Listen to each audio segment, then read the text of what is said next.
Americans spend more on lottery tickets, and this is pre-COVID, than all concert tickets, movie tickets, sporting event tickets, video games, and books combined. As of 2018, it's an $85 billion industry in terms of ticket sales. New York sells over $10 billion a year. And of that, New York basically makes a contribution of $3 billion to New York State education. Welcome, everybody. I'm Mark Peter Davis, Managing Partner of Interplay Ventures. On this podcast, I interview innovators about their strategies, industries, and decisions. On today's show, I chat with Peter Sullivan, the founder and CEO of Jackpocket. Jackpocket is digitizing the real lottery, allowing everyone to play the lottery from their smartphone. Now, Pete shares his epic entrepreneurial journey, and I think it's going to be one that becomes startup folklore one day. He persevered through an extremely long development cycle as he had to cut through a lot of red tape, putting himself in massive debt and frankly putting everything on the line, only to emerge with a company that is going to be a unicorn. Now, I'm an investor in Jackpocket, and I've had the opportunity to watch his journey firsthand. I think this is going to be one for the ages.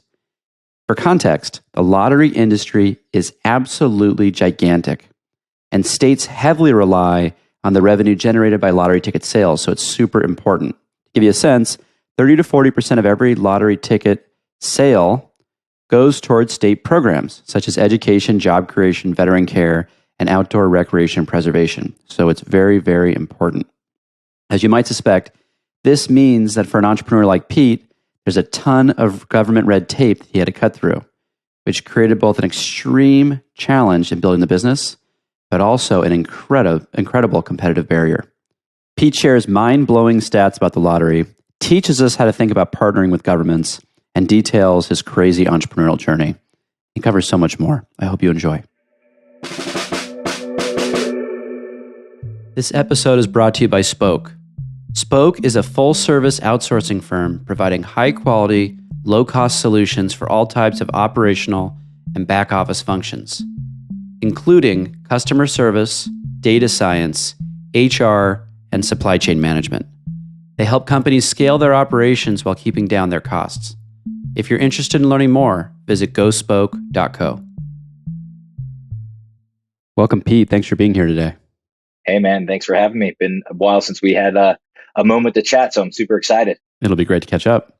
Yeah. Before we jump in, I wanted to actually start by introducing you.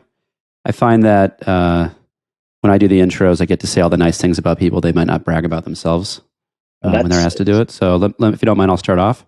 Cool. Peter Sullivan, is the co-founder and CEO of Jackpocket, a mobile app that allows you to play the real lottery digitally. He'll articulate it better than I will in a few minutes. Interplay helped incubate this company, and it's becoming very, very successful. We're really excited about being involved. Peter is a unique founder. I think you're going to see that as we start talking. He's a rare combination of having natural product and sales skills. Those two things don't always go together. He's also definitively one of the scrappiest entrepreneurs I've ever known or worked with. And I think his journey through Jackpocket is going to be one for the history books. So I'm looking forward to diving in today and helping to share that story. I think it's going to inspire a lot of entrepreneurs listening. So with that, Pete, let's jump in, man. Let's do it. I'm excited. Want to start with just an overview of what Jackpocket is? Yeah. So I think you kind of hit it on the head. Jackpocket is the first and only officially licensed app in the United States that allows customers to order and play lottery games that they know and love that are official from the state lotteries. So obviously everyone knows the Mega Millions and Powerball, but here in New York, we have the New York Lottery, the Big Three, the Big Four. So we support all those games and allow people to play from the comfort of their home or anywhere within the state. And we do all the compliance and heavy lifting. As you know, it's a heavy regulated industry. So we've worked really hard with both the lotteries, the regulators, to ensure that we can provide the service to customers that want it. So how many states is this live in now? We're currently live in 10 states, but this quarter we hope to launch a few more. And by the end of the year, we're projecting to be, 15 states or above. But we're going after some really big states. So we hope with the next few states, we'll be able to say that we're addressing 50% of the adult population in the US market. That's fantastic. And, we had Ryan Smith from LeafLink on talking about the cannabis industry a little while ago. And it seems like there's a little bit of a domino effect. States get nervous to be first, and then other people look at the other states, and then they start to topple over. Is that picking up momentum here? Are there, as you get 10 states in, is it easy to get the next 10? For sure. It's the joke inside the lottery industry was that everyone wants to be third. No one wants to be first. Second's even scary, but third, they'll be okay with. And it's funny, out of those 10 states that were live, I think we did 6 states last year, and then including New York this January. And so the dominoes have started, toppling over. Inbound request is really interesting right now. I think we've shown that we can work with some really big states and show incremental revenue.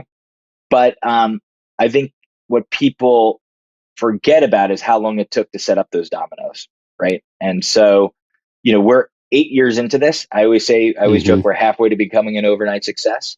And now that everyone is seeing some major traction and growth, everyone thinks it just happened, but it's taken a long time to get there, and most of that story.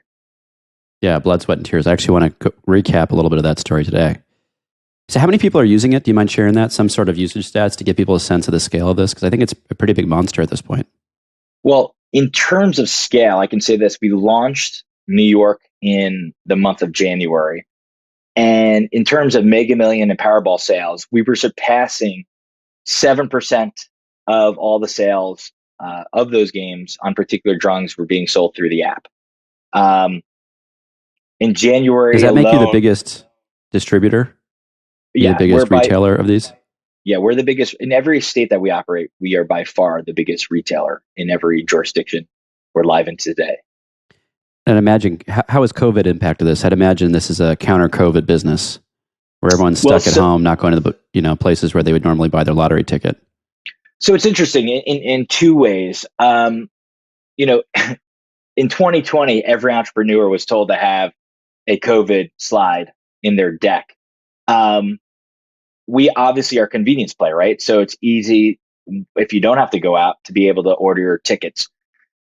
There were a lot of industries that boomed because essentially the way that you could do something previously was totally, not available. However, places where you could buy lottery tickets were all deemed essential businesses. So though they're, pharmacies, grocery stores, convenience stores. So typically people still had access, yet they weren't, there were times when people were told not to leave their houses. So obviously we saw an increase, but I think the other side of the coin that people didn't really understand was that states rely on the revenue that's being generated from lottery tickets. And about 30 to some states up to 40% of every lottery ticket sold is going to a cause, a beneficiary within that state. And that could be state education. In Oregon, it's literally called job creation. In some other states, it's veteran care. In states like Colorado, it's awesome. It's actually outdoor recreation and preservation. And what we're seeing are budgets being dramatically affected this year. And so the state governments are looking for ways to increase revenue without having to increase taxes. So there's been a demand, and there's also been most of the lottery departments, we're seeing it widespread across the country, are seeing their marketing budgets cut. So where they used to be able to do TV spend or maybe those billboards, they're really dwindling down on what they can do. And that's where we come in as well. So that's driven more demand for your solution, I'd imagine.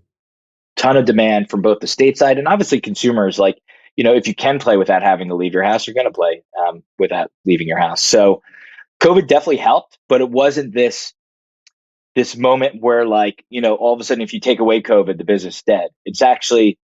It's shown that convenience is king and that states have to, think about how they can provide more distribution to more people.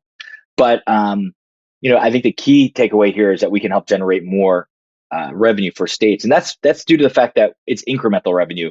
You have people that are playing more that were traditional players, but we're also getting new tech savvy, younger players that traditionally didn't play. So it's fascinating because I think most people aren't aware how important lotteries are to the functioning and the financial livelihood of the states, right? And it sounds like, these states, we all hear the narrative that they're cash strapped and they're in financial trouble. And to knock out one of the legs of revenue other than taxes is probably super tough. I know the answer to this next question, a little bit leading, Hmm. but I think it's fascinating. I've always been shocked by how big the lottery industry is when Yeah. compared to other industries. Would you share that for the folks listening? Yeah. So, to all the entrepreneurs out there too, it's funny. If you look at our Series C seed deck all the way to our recent Series C deck, we always start with one slide, which shows a TAM, right? The total addressable market. And the backstory, by the way, is that my dad was an everyday lottery player that we joked about. He was a guy um, that worked at the MTA. I was born in Brooklyn. He moved us out to Jersey. And we joked because he became an everyday New York player and an everyday New Jersey player. And I only had this really narrow viewpoint of my dad's a lottery player, but maybe it's not as widespread. Well, it turns out it is. So the answer to your question is Americans spend more on lottery tickets, and this is pre-COVID, than all concert tickets, movie tickets, sporting event tickets, video games, and books combined. As of Wow. 2018, it's an $85 billion industry in terms of ticket sales. New York sells over $10 billion a year. And of that, New York basically makes a contribution of $3 billion to New York State education. And that's critical right now. Education's getting a beating and they need more revenue.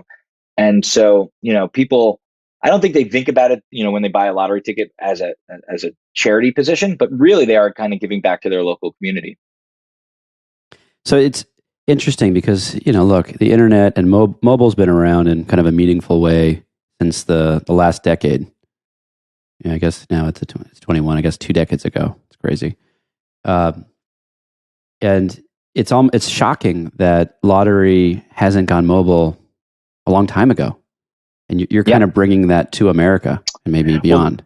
Well, there's a few reasons for that. So if you think about lottery, it's one of these archaic industries that is government led, right? And so when we were getting into this, we saw one state, Illinois, was the first state to attempt to do online.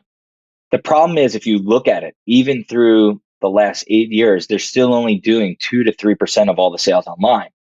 And that's due to the fact there's several reasons for that. One is they have to create a siloed app for that state. Two, the idea of build it and they will come. As you know, you need to be doing marketing, a lot of digital marketing, which means a lot of spend from the state.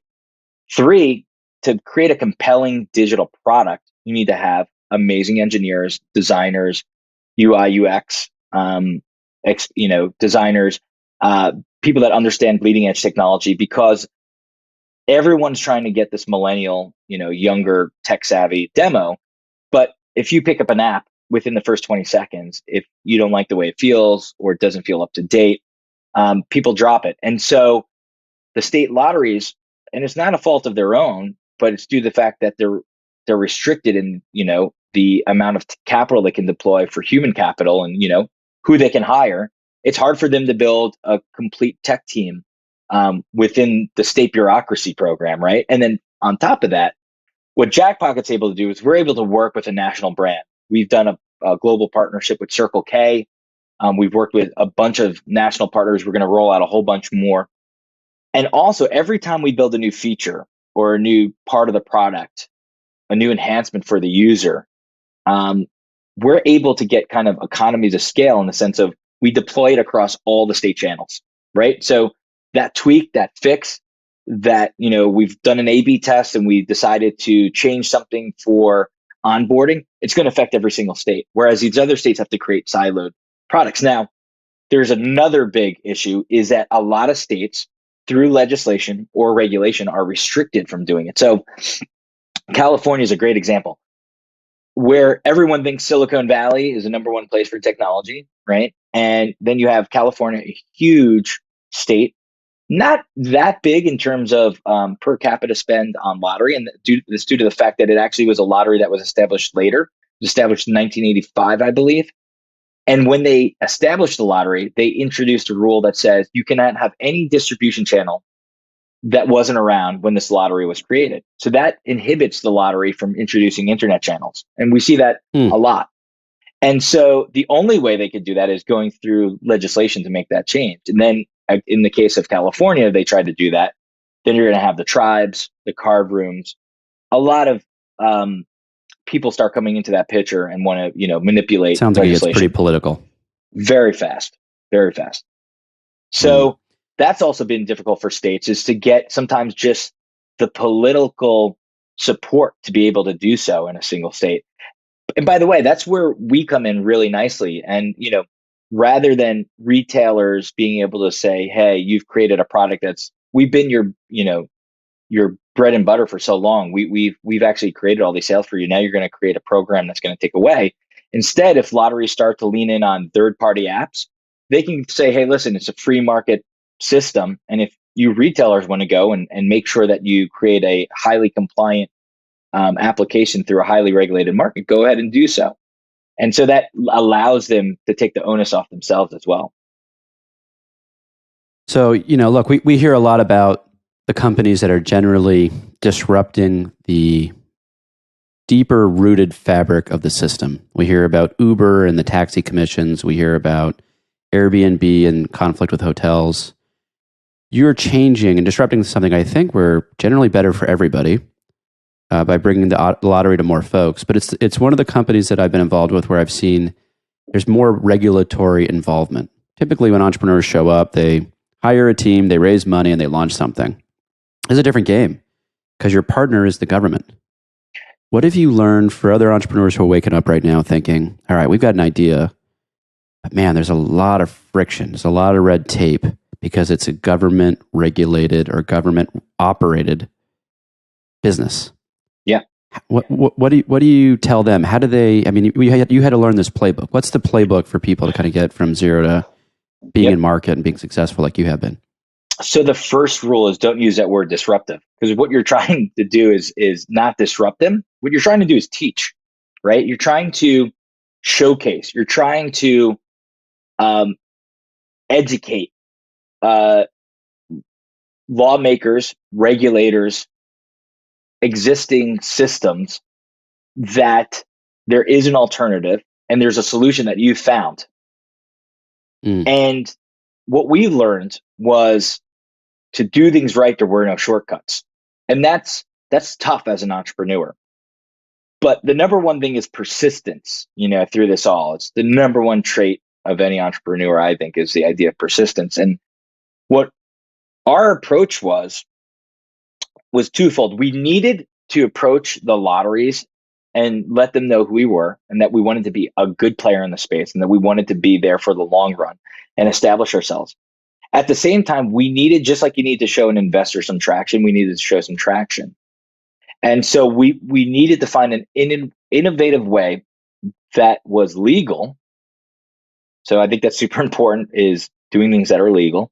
But that could actually show some traction. And so what we did was we created a solution where Jackpocket was the intermediate party and essentially a digital courier for a consumer. So we went to the state lottery. We answered an RFI for the state lottery, and we didn't hear anything back. RFI is a request for information, right? Exactly. It's before RFP. Usually there's an RFI where a government agency is collecting information about a problem that they're looking to solve. And then the RFP is actually when you're actually putting in a bid as a contractor.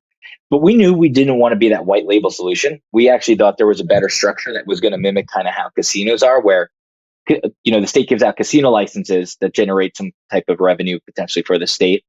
And there can be, third-party private companies that can apply for that. And that's the framework that we were looking for.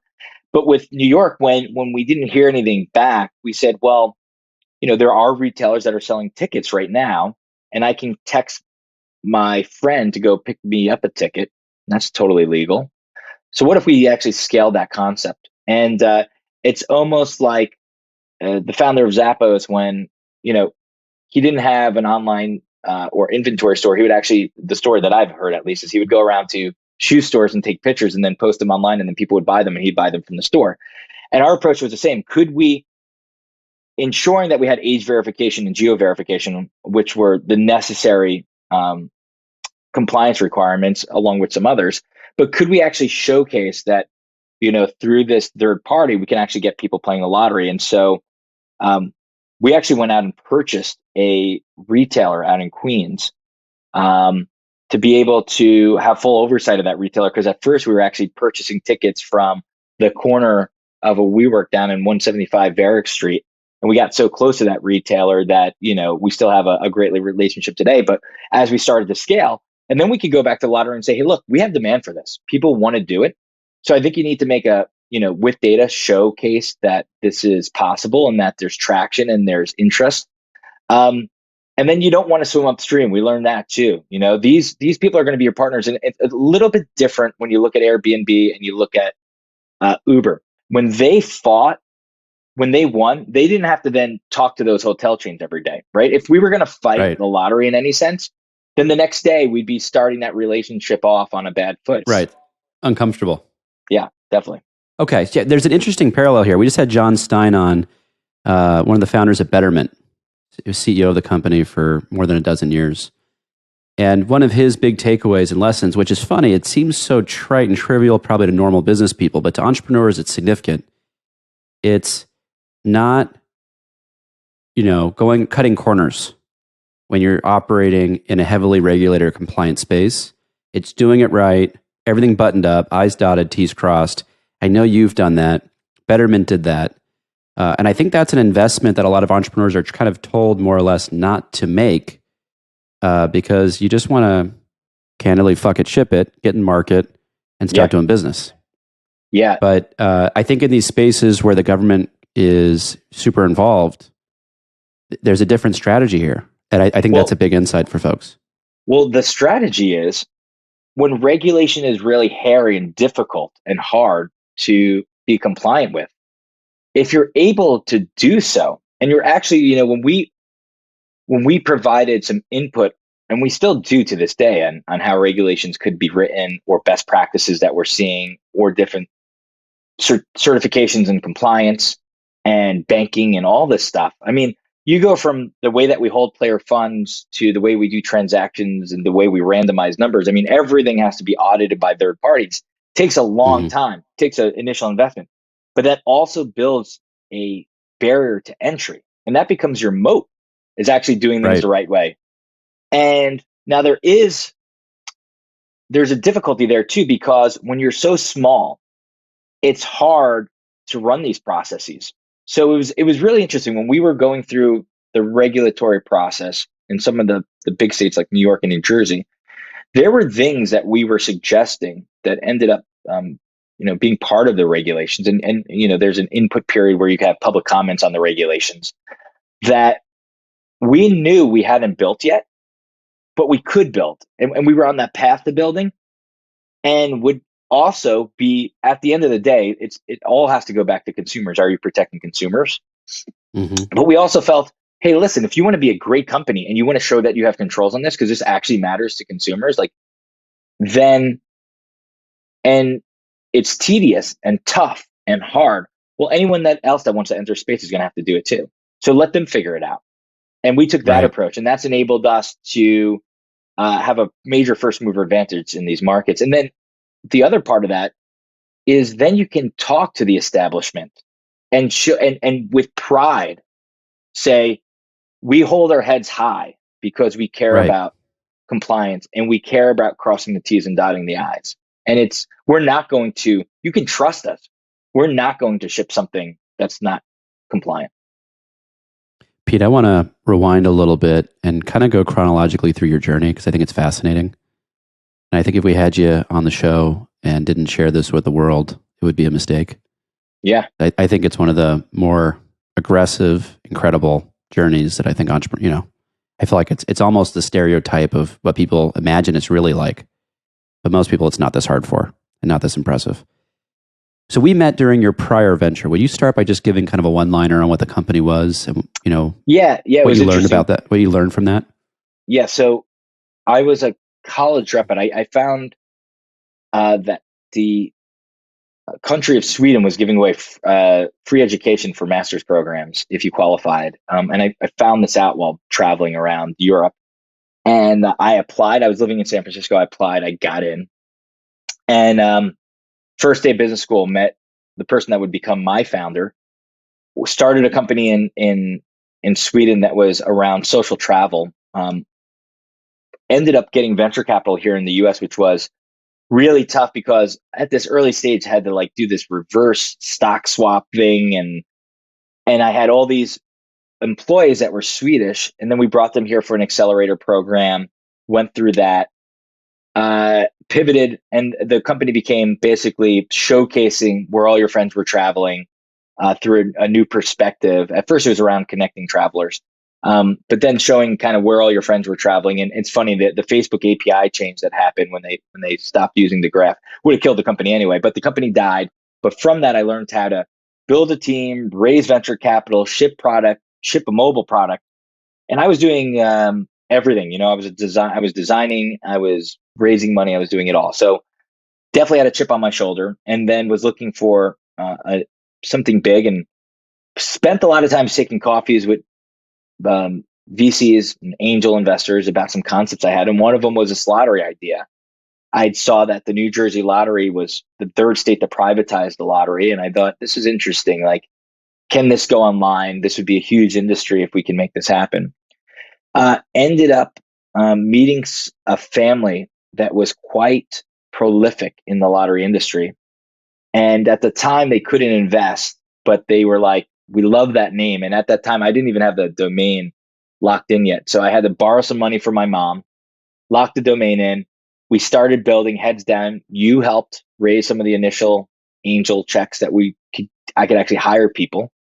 And we built like a prototype. And then it turns out that family left the company that they were essentially major executives at, and said, we want to invest. And then went through a process where they ended up not investing. We were looking, and you introduced me to Barry Silbert, actually, from Digital Currency Group, who actually ended up helping raise some capital. And we finally were able to raise a seed level, and it was a tough time, but we finally built a product, got it out, and we were going to launch in New York. And we hired a lobbying firm here in New York who communicated with New York that, hey, listen, these guys are going to be launching. We answered that RFI, so they knew who we were. But I don't think they thought how much it was going to catch fire. And I had always thought that if we were able to get this thing live, it was going to be huge. And we submitted to Apple, and I mean, we got rejected like 16 times. It was months of being rejected. Money was dwindling again. We didn't know what to do. Any big lesson learned about how to get through the Apple process? What I learned was you were getting rejected, if I remember, a lot of regulatory legal language around lotteries and gambling and whatnot. It was everything. They hadn't seen this model before. So explaining how this model works. So it was funny. One thing I would tell entrepreneurs is I was scared for a while to get a legal opinion because I didn't want it to come out. You know, I didn't want to hear you're building something. You don't want to hear something that says, wow, what you're doing is legal. And finally we had to lean in and get it and just go through it. And we actually learned, and there were things that we had to change in the product that said, oh, if we just tweak this or tweak this, actually, there were solutions that could be found. And so don't be scared of your own shadow in a sense. Like, you know, you have to go out and just say, hey, let's get that legal opinion and make sure that we can stand on 2 feet and be proud of what we're building. Through Apple, I think what we learned is Apple is a hard nut to crack. And I bet every entrepreneur that you bring on, I'll tell you this, if you can get a good communication channel there, keep it. It's really tough. We've managed to have some along the way, but you know, sometimes people leave and it's hard to reestablish them. But that was a nightmare going through that. And then because we didn't know, and we actually built non-natively at that point. Our Android app was native, but it was weird. Android until this March didn't allow for real money gaming inside the App Store. So they just did it, and we just got approved for New York, and we're live actually in Android and the Google Play Store. So we're super excited with that. Where Apple actually took thanks. It's huge. I mean, it's 50% of the addressable market we haven't been able to advertise to, essentially. But with Apple, it was weird. They took a more liberal approach to gambling. But remember, if you get rejected from Apple and you're a native app, you can't distribute that app. You're done. So we actually built it using a hybrid approach. We're now fully native, and we've been for quite some time. But we had to make a real decision that, okay, we're going to put in a wrapped app, and if it gets rejected, we can at least have a mobile web version.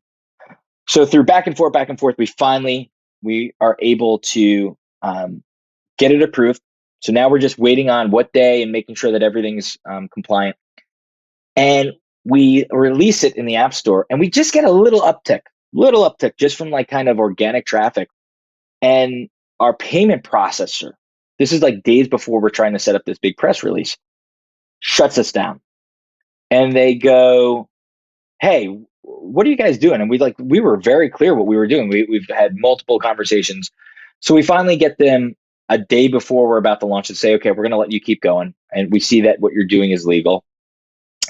And then we tell New York we're going to be launching the state, and we let them aware. And they basically say we're going to take a neutral position. And we ended up working with a great PR team that had really great local New York ties. And it was on a Sunday I had to do an interview, and he lined up an interview with the New York Post. And at the time, I was dating a girl, and there was like a birthday brunch we needed to be to. And during the brunch, I have to go outside and in the streets of Manhattan, have a finger in my ear and talking to this guy in the New York Post. And I think I'd blow the interview. I call back my PR guy. I'm like, hey, it's done. We're not going to get it. Go to bed that night. It's Sunday. Wake up Monday morning, and we are on the front cover of the New York Post. It's like new app. That's amazing. New app raises jackpot to 300 million or something. And we were like, holy shit, this is crazy. So I get to the office, and we already have Good Morning America, Good Morning Today, or whatever, the CBS show, all the shows calling us, all the local news waiting outside our office. And it just shot off like crazy, right? So we have this amazing moment that we were, that we had. And we're about 2-3 weeks into this thing, and it's just skyrocketing, and people are so excited about it. And then all of a sudden, it's a Saturday, and I get a call saying that our payments are cut off. And so that same payment company ended up shutting down our payments. And it turned out one of the credit card companies filed a complaint. And so we go on this basically 6-month endeavor where we start to then introduce ACH within 3 months. But we have this pent up demand. We just showed people, all these people want to play. And it was so funny. At that point, when people won credits, it was in their account. And I remember we were like a week or two into not being able to accept payments. And we were having a drink at a bar. And with one of my co-founders, I was like, hey, people have credits in their account they can play with. They don't have to, do another purchase. Let's just see if we turn it on, how quickly people will play. And we made all these bets, 5 minutes, 10 minutes. We turned it on within like 4 seconds. People were playing that had credits. So people had been trying to play. So again, it was this other like, okay, we know people want to play. So we ended up we moved and got all this compliance done to get another payment provider. And we're able to start growing. But now we're running out of that seed capital. We need to do a Series A. And right before I went out to the way I used to do my fundraising in the old days, the before times when you would actually have to do in-person meetings, I would line up, like 15 meetings over 3 days on Sand Hill Road or something like that in San Francisco, right? So I would just pack them in and just hustle, go to as many as I could, and really just like kind of kill myself when I was out on the West Coast. And I'd done that. I'd set this whole thing up, and I broke my ankle. And the day before, I had to get one of those little dollies that you put your knee on, and went out to the valley, still did the meetings. And one of the people who led our Series A still says, because I came in when I was still hurt and still did it, like that was one of the reasons they invested. So we're all excited. We get the Series A investment. So now we have product. We've gotten through some some payment issues, and we've gotten some traction. We've gotten the Series A investment. We just get it closed in like less than 30 days after we get it closed. New York Gaming Commission comes in and says, hey, listen, we've taken a neutral position for as long. We either need to regulate this thing or we need to shut you down, and you need to pause play right now. So we're like, oh man, and thank God we had raised that Series A money, because we would have been done. And so we ended up hiring the lawyer that actually fought here in New York for Airbnb and Uber. And she's a fantastic lawyer. And we ended up working with her. Very expensive. But we were able to get the New York Gaming Commission to give us one meeting. And so we had to go up to Schenectady, New York. We went up there, got on a train, and there was a very long table. There must have been 20 some people that I presented to. And at the time, I'm like 26, 27 or something. And I'm presenting to everyone. And I basically say, hey guys, we now have enough traction to show you that like we can do this. We can help you sell these lottery tickets. And right now it's very ambiguous if you can do it on your own. You may need legislation, but through changing the regulations and the model that we've established, we think we can do this. And it took us like 3 months of silence. And they came back and said, you know what?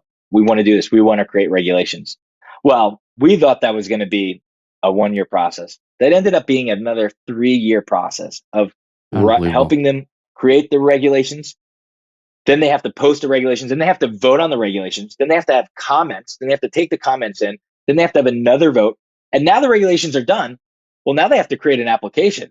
And now you have to apply for the application that you created or the regulations that you've provided input on. And then you have to apply to it. And then they have to go through, a ton of work. But we knew, and we were lucky to have investors that wanted to play the long game and knew that if we could, the old Frank Sinatra song, right? If you can do New York and do it anywhere, like if you can get business done here in New York, all the other lotteries look at you and we're like, wow, these guys were able to get through that. And during that time, we know we couldn't stop. We couldn't just wait for New York. So we started opening up other states, all around the country and starting investing in technology and starting investing. And I think what people don't understand about what we do is we actually take physical paper tickets and we digitize them. And that's through proprietary technology that we built that is both software, but also hardware. We just filed our first intellectual property on robotics machines that actually Mm. help us convert these paper tickets. And if you go into one of our fulfillment centers today, it looks like an Amazon fulfillment center where there's robots helping humans that are automating and basically going through high-speed scanning process, printing processes, optical character recognition, machine learning technology that's letting us. And every time somebody orders a ticket, we're actually printing a physical ticket and processing that ticket in real time. And so, like one of the interesting areas that I always say is, even if a competitor came in today with $100 million of marketing spend, they can't keep up operationally. And the only way we were able to do that, I guess, is another entrepreneur lesson. It's like it's small iterations, right? It's you keep on learning and you keep on discovering, you keep on getting things better and better and better and better. And listen, there were 100 things we could have tried to do, but staying focused on this just core mission has led us to a position where, we're confident in what we're doing. Peter, it's an incredible story. And I think just to contextualize it for everyone who didn't read between the lines in all of this, most entrepreneurs fail when it's easy to raise money, it's easy to get credit card payment processing done, and you don't need government approval. Yeah. You had all three of them saying no from the beginning. We had a lot more than that saying no, but You broke through all those barriers. How long since you started? It's 8 years. How long till you were in market materially from the time of starting? 6 years? Yeah, so we 5 started years? the company. Yeah, we started the company in 2012. It got incorporated in 2013. I started in 2012. We went live in New York in 2015, but got turned off in 2016.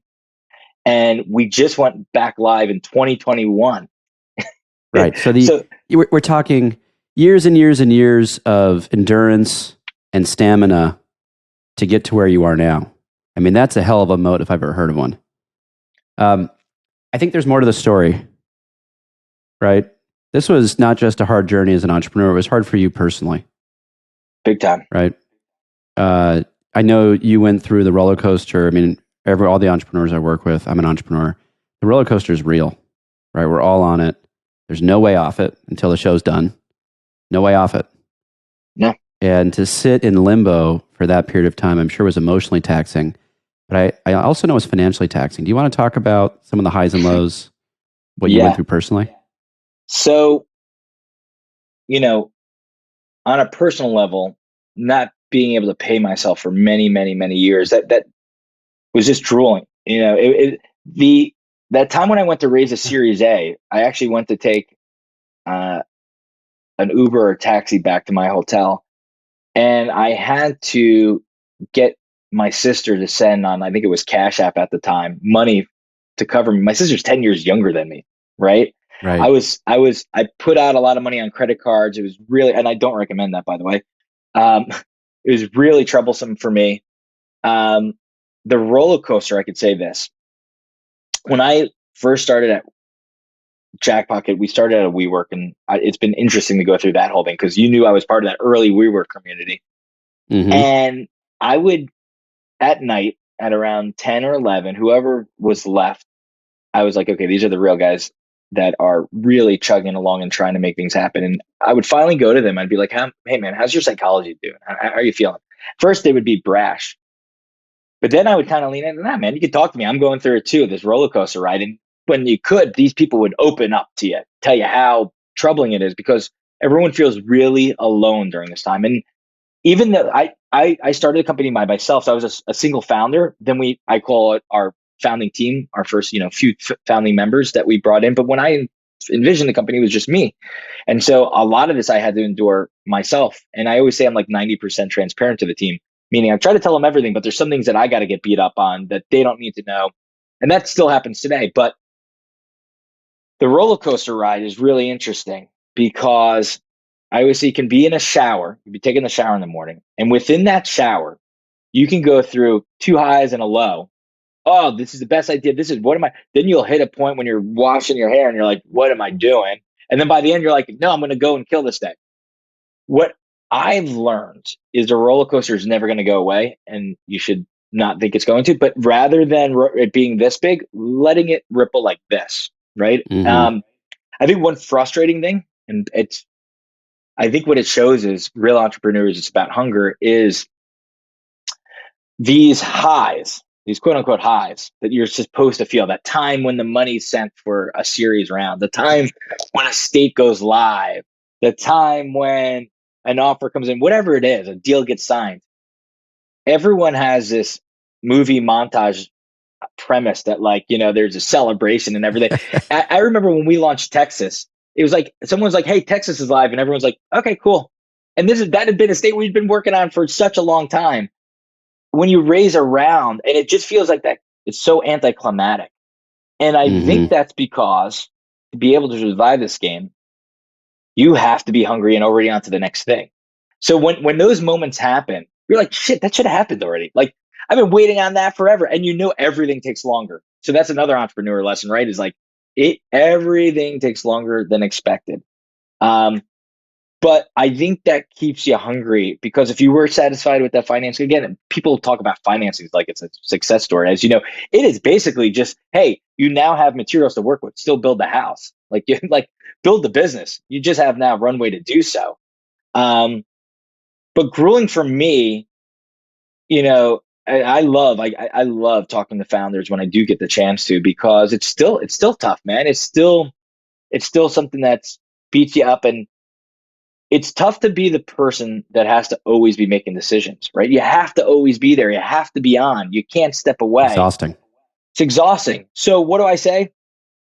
When I said before, I think on the early part, I like those guys that stay till 10, 11. But as you start to mature, you need a work-life balance. It's really hard for me to still step away for a full day or even, some time. But I think recharging the batteries is the best thing ever. And I think physical activity is the best, and being in nature is the best thing for that. So I think it's really important to maintain some type of, normal lifestyle alongside building something. Um, it could really help recharge the batteries in a way that I don't think anything else can. But this is going to sound bad. I don't think a lot of people are cut out for entrepreneurship, and that may sound like an ass thing to say, but a lot of people say, hey, especially people that I knew, in high school or whatever. Hey, can you give me some advice? My advice is actually don't do it. And I know that's brutal, but don't even get started. You're a great person. You're just not, you have to be cut out for this. You have to really be cut out to get dragged through the dirt a lot and take a lot of beatings. So I don't know. Pete, you've got one of my favorite Tenacity stories. The fundraise you did at Y Combinator. That was a prior company, right? Yeah. So yeah, that was Can you for tell my that last. story real quick? Because I Yeah, think it'll give, when you're talking about the type of person, I think this story exemplifies why you are that person yeah. as much as anything. This is a good one. So, you know, I bet a bunch of people listening have tried to apply to these accelerators and you get, rejected a million times and super frustrating. But at this time, Y Combinator, was the hottest thing. And we didn't get in. And I knew that this time it was the first time they brought in the class. Remember, they used to have really kind of intimate classes, then they brought in the class. And I think that year for demo day, they were making everyone have like a 2 or 3 minute pitch. And so I wasn't in the class, but I was like, wait a second, demo day is happening, and they're having it at some venue in, I think it was Mountain View or Menlo Park or Palo Alto, somewhere there. And I was like, wait a second, I can't get into the building. I'm not going to be able to present there. But guess who's going to be outside the building? Everyone that's driving to this venue is a high caliber investor, venture capitalist. And I said, wait a minute, I have everyone in this moment. So I created fake parking tickets for the city. I believe it was Mountain View. And I went and created these parking tickets, and I put them on everyone's car, and they looked pretty authentic because I'm a designer. So I was able to, modify one. And it said, you are in violation of making a bad business decision based upon a 2-minute pitch. If you really want to, my name is Pete, and we're Triple, and we're innovating the travel space. And this is how you can reach out to me. And so what happened was I put them on all the cars, and obviously you could really cherry pick the nice cars in this premise, right? So I put them all, and I take a picture. I posted it on Instagram, and then I posted it on Hacker News. And it became the number one story on Hacker News while Y Combinator's demo day was going on. And then like TechCrunch and the Next Web and VentureBeat, they all picked up the story. And I remember one of the headlines was like, the best pitch at YC demo day actually happened in the parking lot. And so it was amazing that I was able to get all this attention. And from that, I got multiple venture meetings and people that just loved the way that I approached it. I also got some very nasty emails from YC, and they actually, I don't know if this has ever been publicly known, but they actually undemocratically took down the post at some point because it was the number one post on Hacker News. So right, they you took hacked it down Hacker News. Yeah. So that was definitely an interesting story. Pete, you've been cranking on this and have had different experiences, and frankly, most entrepreneurs who play in this game. What's one thing you've learned, even if it's a little bit esoteric, that other entrepreneurs can learn from?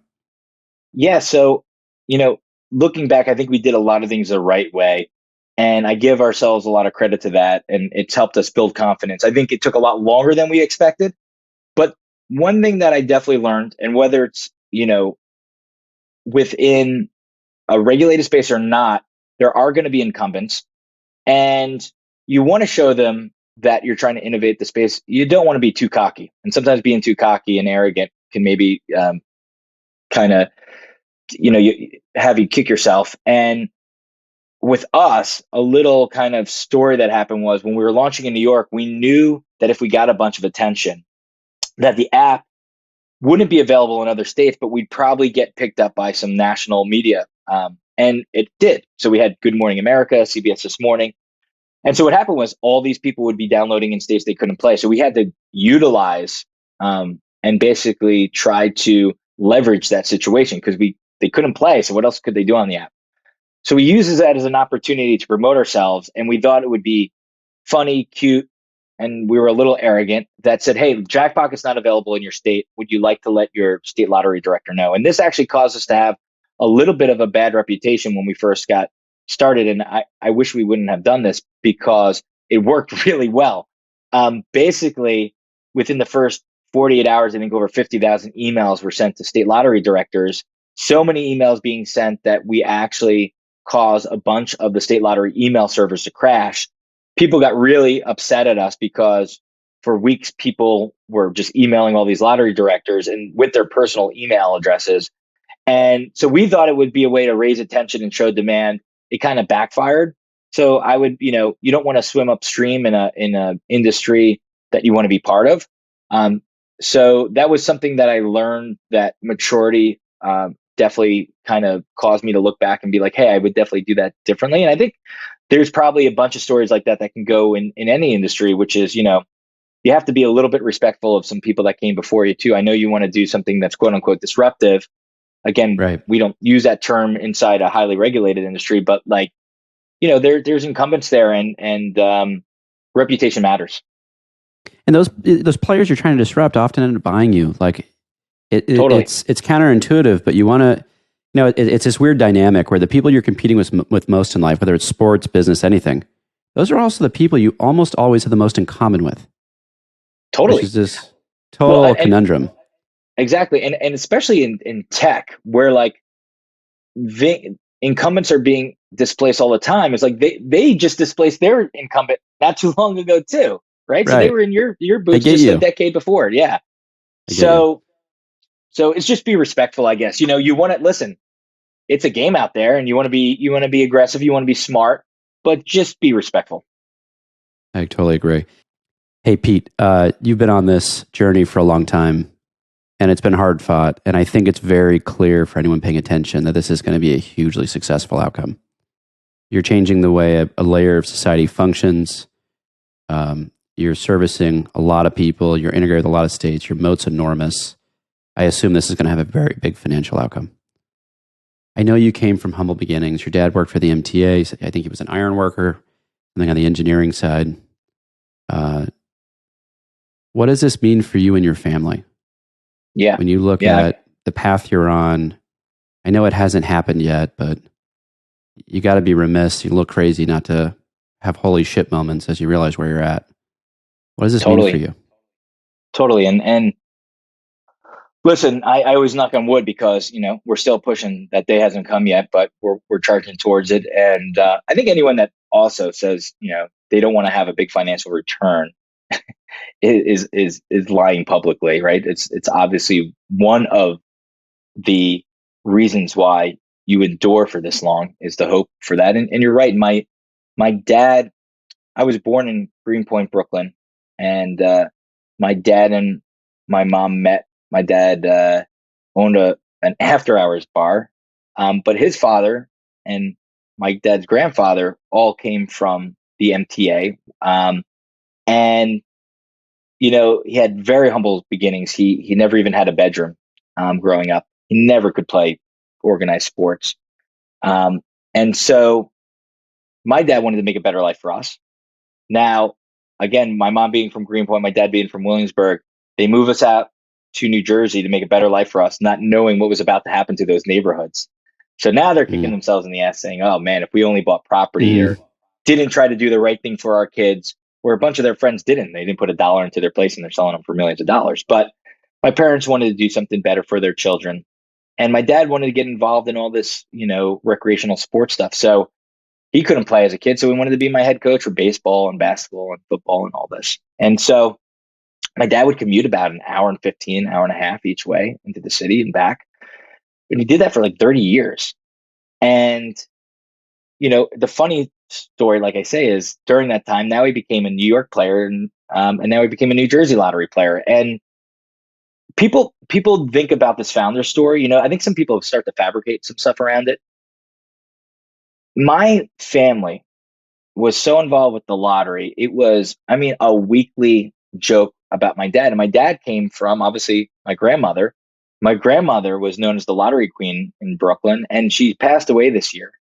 And it's a little Sorry. morbid, but no, it's fine. It was a little sudden, but at her wake in Greenpoint, people actually brought lottery tickets and put it in her casket.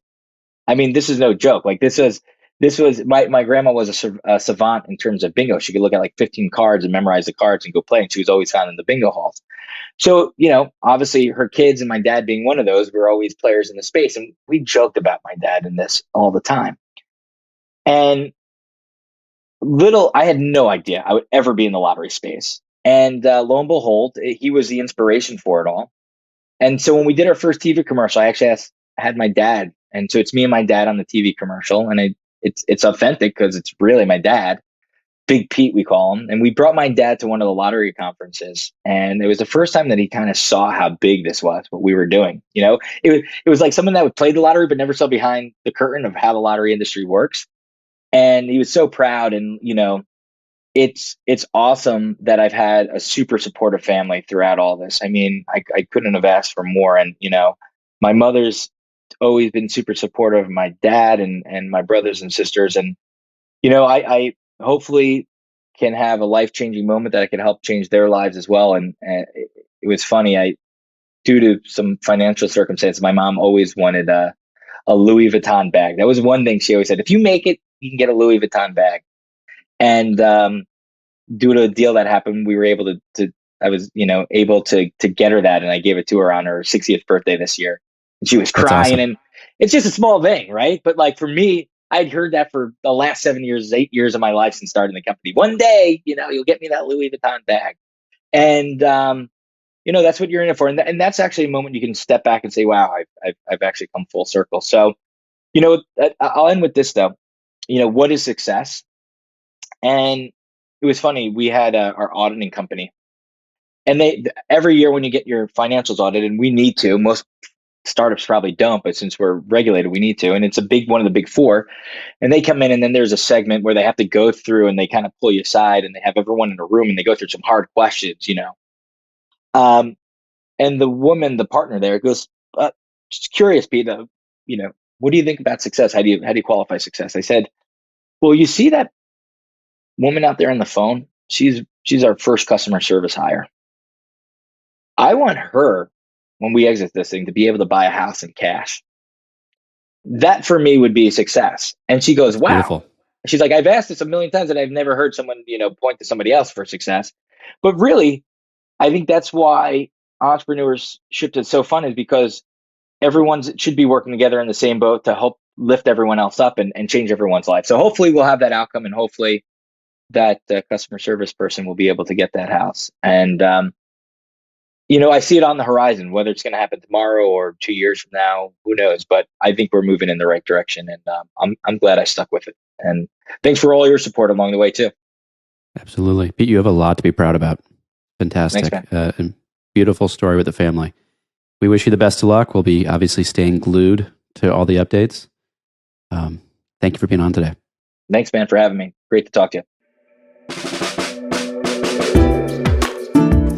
Well, as I mentioned in the beginning, that's a hell of a founder story. I hope you found it entertaining and learned something.